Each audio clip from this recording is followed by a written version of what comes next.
அன்பர்களே, உங்கள் அன்பு ஜோதிடர் சிவ ஜோதிராமன். இன்றைக்கி நம்ம பார்க்க போதுங்க, காளி தெய்வத்தை வணங்கி சகல சௌபாக்கியம் பெறுவதற்கு உண்டான ரகசிய வழிபாட்டு முறை. இது ஒன்றும் பெரிய ரகசியம்லாம் கிடையாதுங்க. அந்த மந்திரம் தெரியணும், அவ்வளோதான். இந்த மந்திரத்தை நீங்கள் சொன்னாலே ஆட்டோமேட்டிக்காக உங்களுக்கு வந்து சகல சௌபாக்கியம் கிடைக்கும். இந்த மந்திரத்துக்கு முன்னாடி ஒரு சோஸ்திரம் சொல்லணும், அதுக்கப்புறம் தான் மந்திரத்தை சொல்லணும். பொதுவாகவேங்க இந்த தெய்வங்களை வந்து வணங்கக்கூடாது அப்படின்னு பொதுவாக சொல்லுவாங்க. காரணம் வந்து கோர தெய்வங்கள் அப்படின்னு சொல்லுவாங்க, துஷ்ட தெய்வங்கள்னு சொல்லுவாங்க. இதெல்லாம் சொல்லவே கூடாதுங்க. எந்த தெய்வம் இருந்தாலும் தெய்வம் தான். காளியம்மன் கோயில் இல்லையா, அந்த கோயிலுக்கு வழிபாடு பண்ணுறது இல்லையா, அதனால் வந்து அதை சொல்லக்கூடாது.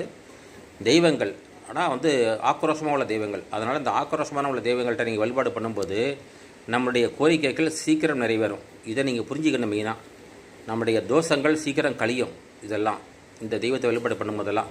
அப்படிங்கிறப்ப இந்த தெய்வத்தை நீங்கள் வழிபாடு பண்ணுறதால நமக்கு சீக்கிரமே நம்மளுடைய கோரிக்கைகள், நம்மளுடைய வேண்டுதல்கள், நம்மளுடைய பிரச்சனைகள் எல்லாம் தீரும் அப்படின்னு அர்த்தம். இந்த காளிமனைக்கு உண்டான சோஸ்திரம் அப்படின்னு ஒரு 2 வரி இருக்குங்க. அது முதல்ல சொல்கிறேன், அதை கேட்டுங்க. அப்புறம் வந்து இது ஒரு மந்திரத்தை சொல்கிறேன்.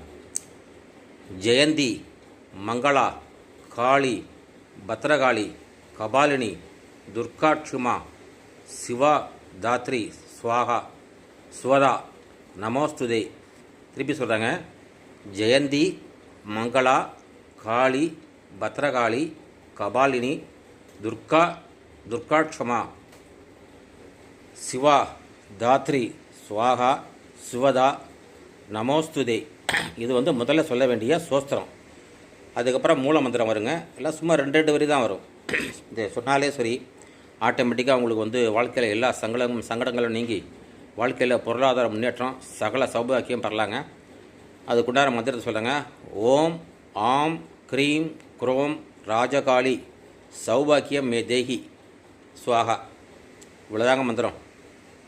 அதுக்கப்புறம் ஓம் க்ளீம் ஸ்ரீம் க்ளீம் காளி மாகாளி என் மனதிலும் முகத்திலும் நிற்கவே ஸ்வாகா. இதை ஏன் சேர்த்துக்கணும் அப்படின்னா, உங்களை யாராச்சும் துன்புறுத்திக்கிட்டு இருந்தாங்கன்னா இந்த கீழே உள்ள 2வது சொன்ன மந்திரத்தை சேர்த்துக்கலாம். இல்லைன்னா விட்டுலாம். அதை சௌபாக்கியம் மட்டும் வேணும்னா ஓம் ஆம் க்ளீம் ஓம் ஆம் க்ரீம் குரோம் ராஜகாளி சௌபாக்கியம் மே தேகி ஸ்வாகா. இந்த மந்திரத்தை நீங்கள் சொல்கிறதால, காளி வழிபாடு பண்ணுறதால நீங்கள் ஃபோட்டோ வச்சுக்கலாம். அதுவும் வேண்டாம் அப்படின்னா பிள்ளையார் படத்தை வச்சுட்டு கூட இந்த மந்திரத்தை சொல்லலாங்க. சொன்னீங்கன்னா சௌபாக்கியம் கிடைக்குங்க. இதை வந்து அனுபவபூர்வமாக நிறைய பேருக்கு சொல்லிக் கொடுத்து பலன் அடைஞ்சிருக்காங்க. நீங்களும் செஞ்சு பாருங்கள், நல்ல பலன் கிடைக்கும். இப்படிக்கு ஸ்ரீ திருச்செந்தூர் முருகன் ஜோதிட நிலையம் மற்றும் ஸ்ரீ பத்ரன் அகோர மந்திராலயம், கும்பகோணம். நன்றி, வணக்கம்.